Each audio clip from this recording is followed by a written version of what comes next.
Right, welcome back, everyone. Today, we're shifting gears a little bit. We're going to explore some stories that feel, well, pretty raw. Yeah. Really unsettling. Yeah, not the usual case studies or historical analyses this time. Exactly. We're looking at three distinct personal accounts. Yeah. These are real experiences people shared about encounters that were just profoundly disturbing. Right. And the sources are just their descriptions, their memories of it all. That's it. So they feel immediate. Yeah. You know. Definitely. Less like polished stories, more like someone telling you what happened with all the real fear and confusion still attached. Yes. So our plan here is to walk through these accounts with you.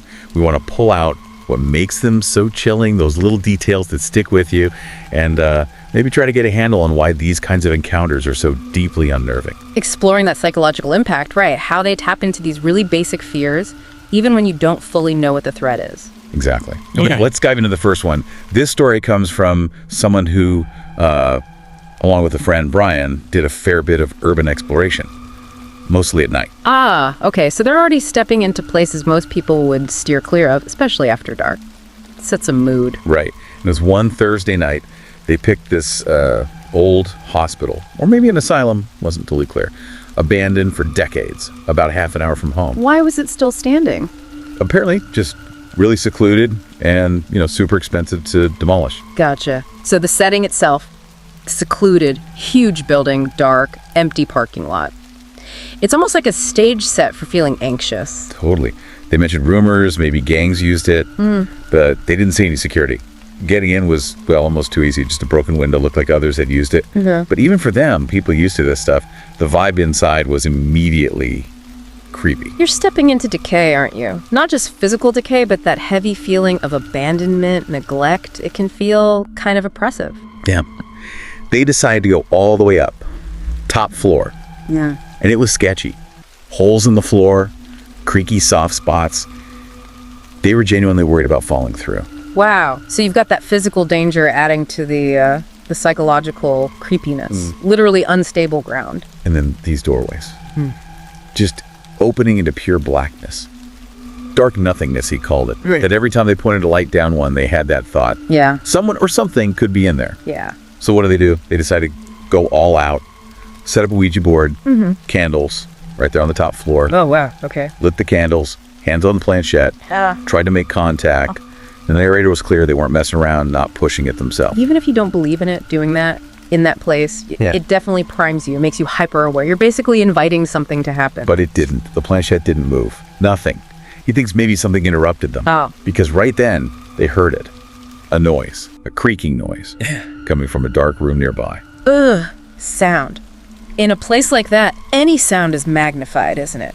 It breaks the silence where there shouldn't be any sound. The first sign you might not be alone. And it wasn't just one creak. He said it was steady, consistent creaking once every 1 or 2 seconds. Okay, that's different. That's not just the building settling. That's rhythmic, deliberate. Yeah. Can you imagine hearing that rhythm from the dark right next to you? It implies action. Something or someone is doing that. Huge difference from just random noise. So yeah, they start packing up quietly. Brian whispers, "Shine the light in there." The narrator's like, "Are you crazy?" Thinking, maybe it's this gang member. Right, the rational fear kicks in first. Brian says, "Okay, I'll do it." The narrator whispers, "No." But Brian starts creeping over towards the door. Oh man, the tension, heading towards the sound. But he never switches the light on. Because before he can, they hear something else, something that just freezes them. A distinct, quiet, short yet sharp laughing or cackling could be heard coming from inside the room. Whoa. Okay, laughing or cackling. That's a whole other level from creaking. He called it the most disturbing moment of my life. Said it sounded like an older woman's cackle. A cackle, that's specific. It's not just a sound, it carries associations, doesn't it? Malice, maybe madness, something gleeful but wrong. It feels human, maybe, but definitely not friendly. It suggests something actively malevolent is right there in the dark. Instantly, Brian just screams, "Run!" Yep. And they bolted, flew down like 10 flights of stairs, scrambled out the window, ran all the way to the car, and just got out of there. Pure adrenaline. Fight or flight kicked in hard, mostly flight. They swore right then, never go back. And they haven't. I don't blame them. And the thing that gets them, they usually recorded their trips, videos, audio. This was one of the few times they didn't. Of course. The most terrifying experience and no proof. Just their shared memory. Yeah. Makes it feel almost private. Just between them and whatever was in that room. That lack of external proof can almost make the internal experience feel even stronger, harder to dismiss. Okay, let's shift gears to the second story. Totally different setting. Farmhouse, nighttime. But another encounter with, well, the unknown. Rural isolation instead of urban decay. Interesting parallel, though. Still isolated, still vulnerable. Maybe. So this narrator, their father and their mother are home. They start hearing noises outside. Various types of cracking and thud sounds. Okay, farm noises are one thing, but cracking and thuds. That sounds like activity, like someone moving around out there. That's exactly what they thought. They were positive it was people stealing produce from their fields. A practical explanation. Annoying, but logical. So the father does the practical thing, gets his shotgun from the closet. They all go outside together, flip on all the exterior lights, try to see what's going on. Right, illuminate the problem, confront the thieves. Makes sense. But then it gets strange. The father sees someone, apparently, because he yells, "Stop!" and starts running towards the crops. Okay, so he spotted them. The narrator follows him, and they see movement too. Legs running underneath the crops. Specifically says, the legs of 2 or more people. So, confirmation. People are definitely there. Yeah, but then the father shouts for the narrator to keep up and chases them into the woods. Right at the edge of the property. They run maybe 50 feet in. Into the dark woods. Okay, the dynamic just shifted. They went from defense to pursuit into an area where they lose the advantage of light and clear sight lines. And then they stop. Yeah. After about 50 feet, the father just stops dead. Signals the narrator to stop too. The narrator's totally winded, choking for air, can't even talk, just watching his dad. They stand there for maybe 30 seconds in silence. That silence after chasing someone into the woods must have been intense. Your senses are on high alert. The narrator said eventually he caught on to why they stopped. He saw what his father was looking at. What was it? A person standing about 10 feet away from us. But all they could see was the face, mostly hidden by a bush. Just the face again? Like the potential thing in the asylum's dark rooms. Partial view. Exactly. Then, a tiny sound, an October leaf crunching nearby, gives away another person. Also just 10 feet away, different spot. So there are at least 2, just standing there, watching. More than 2. As their eyes adjusted, they started looking around more carefully. And they realized it wasn't just 2 people, it was a group. More than just 2 guys watching us. He guessed maybe 7 or 8 or 9 or even more. Whoa, okay, that's very different. A whole group just standing silently in the woods after being chased. Yeah. And the detail that really got to the narrator made it so much more disturbing was that they could only see the people's faces, just lit here and there by the moonlight filtering through the trees. Seeing only faces, partially lit in the dark, that is incredibly unnerving. You lose all the other cues, body language, what they're holding, posture. They just become these disembodied observers in the shadows. It feels anonymous, potentially threatening, because you have no idea what their intentions are. The father finally broke the silence. Just said, "We're leaving." Smart move. They started walking backward, slowly, keeping their eyes on the group. And they noticed the people were inching closer at the same time. Oh, okay. So not just watching. Now they're advancing. Slowly. That's actively menacing. The father reacted by waving the shotgun around, to let them all know he was armed. A warning, but also shows how threatened they felt. They backed up until they cleared the tree line, got back onto their property, and then just sprinted for the house. The narrator said, "I'd never seen my old man run so fast in his life." Back to safety, or perceived safety. Lock the doors. Right. Father slams the door, watches the windows, gun ready. Narrator calls the sheriff. And what happened with the cops? Took about 15 minutes for 2 officers to show up. The narrator called them very unhelpful. They said they just asked questions and took down notes. Didn't actually go look for the group in the woods. They're gone in like 10 minutes. Yep. Yeah, that's frustrating. From the inside, it feels like a major threat. From the outside, without evidence of a crime. Maybe it looks different to them.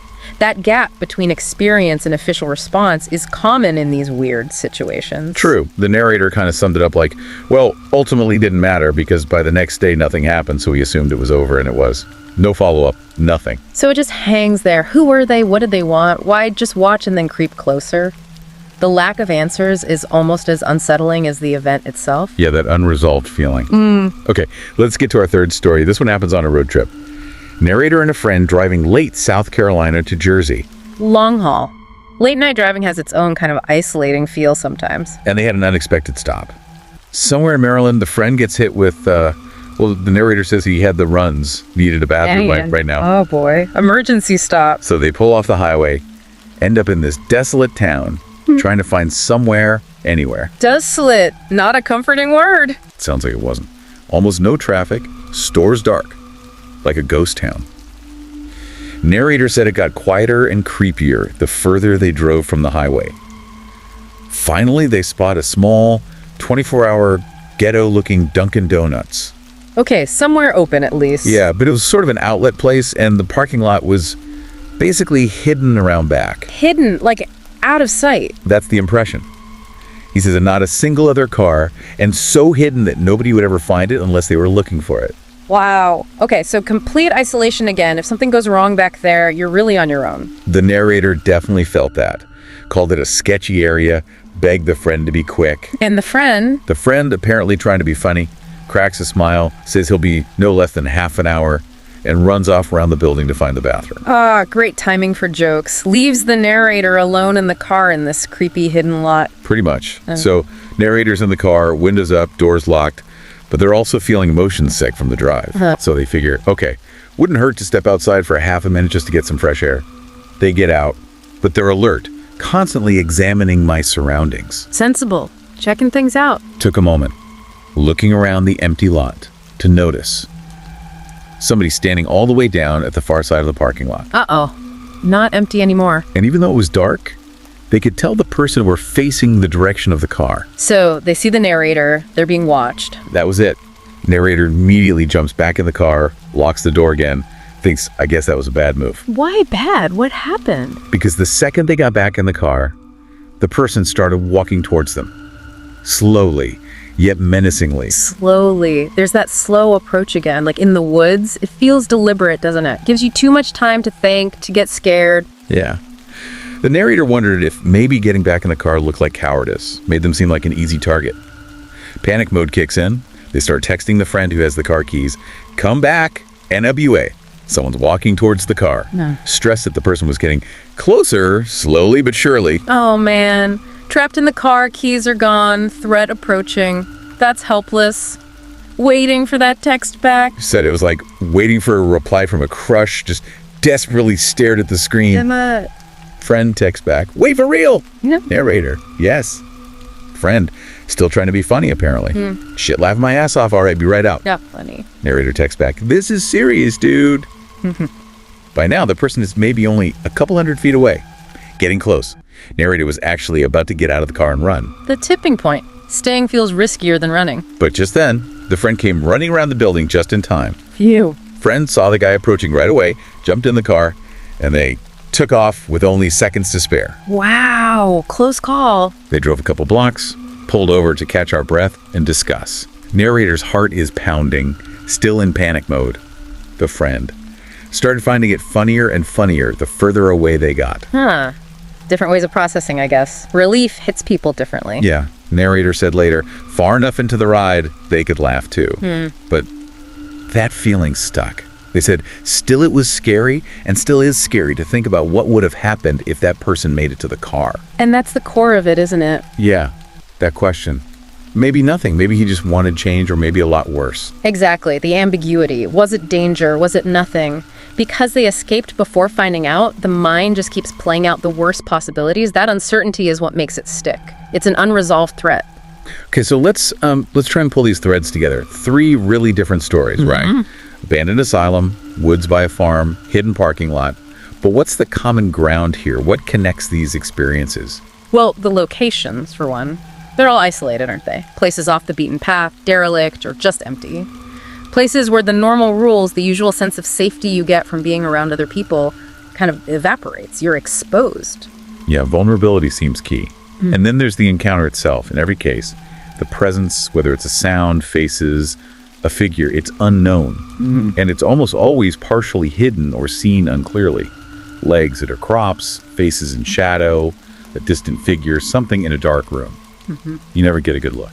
That ambiguity is huge, I think. You're not dealing with a clearly defined threat. It's not, a bear or someone holding a weapon demanding your wallet. It's something else, something you can't categorize. And because you can't categorize it, you can't easily predict it, your brain struggles to process it, and fear floods in to fill the gaps. Right, so the creaking isn't just a noise, it's activity.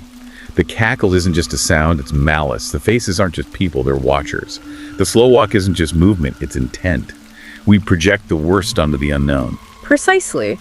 These stories tap into something really primal, I think. Fear of the dark, sure, but also fear of being watched, fear of being outnumbered, and maybe the deepest fear encountering something totally outside our usual understanding, especially in a place that already feels unsafe or wrong. So, thinking about all this, we've looked at these accounts, felt that unease, that sense of vulnerability. Yeah, considered how ambiguity and the unknown really amplify fear. What really stands out to you listening to this? Is it the specific scary moments, the cackle, those faces in the woods, the figure walking slowly across the lot? Or is it more about the not knowing? The uncertainty of who or what they actually encountered and what might have happened next? It makes you wonder, doesn't it? How much our feeling of safety depends on familiar places, familiar situations, predictable behavior. And how quickly all of that can just shatter when you find yourself in the wrong place at the wrong time, facing something you just can't explain. Definitely something to think about. Until next time.